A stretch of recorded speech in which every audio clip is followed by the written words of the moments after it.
I hate building this thing. I hate building this jig. I hate building this subframe. It's just a total pain in the ass. But when it's all done, it's going to be really cool. It's going to work really well. And I think the result of the performance that he's going to get from it is the reward on this one. It makes it really cool. The first thing was get all the factory mounting locations jigged up in a jig. And then we can build the skeleton of the subframe based off that jig. We knew that the best approach would be for us to make an entire subframe out of chromoly. That'll give us a lot of extra room and freedom of design fabrication to get the rear end as high as we can in the vehicle. The owner's goals with the vehicle are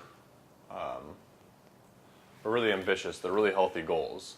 You know, he wants to be able to go a certain speed in the quarter mile. He wants to go a certain speed in the 1 mile.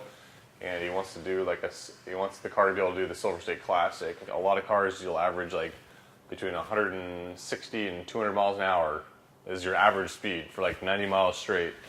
So and it's an open road in Nevada. So when you consider that, you want to make sure you're taking the approach of reliability and safety, making the drivetrain more durable, making the suspension more compliant. Well, the factory diff and even this kit had a single mount on the front of the pumpkin. So we have a piece that's going to be bolting up to the whole front of the pumpkin, and then have dual mounts for the bushings, just for the level of power that's going to be going through this thing. The diff is going to try to lift up and push down so hard that we need to have it really structurally sound. It's more than just fabrication. It's your engineering stuff to work properly, and it needs to perform on a high level. Wipe what off? All your fingerprints, John. Did you see how they painted the silicone? Air 5, don't actually touch.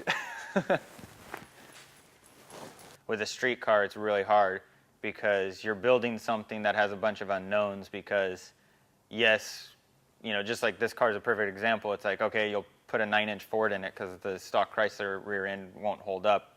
And then you find out that physical limitations of the car make it so that the 9-inch Ford doesn't physically fit in the car. Yes, you can bolt it into the car, but it doesn't actually fit well.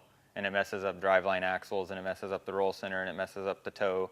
So then you're having to completely redesign major components of the car purely based on, just restrictions that were designed into it when they manufactured it. You're not really just building something. You're creating a design, creating a process, and then creating order with the car.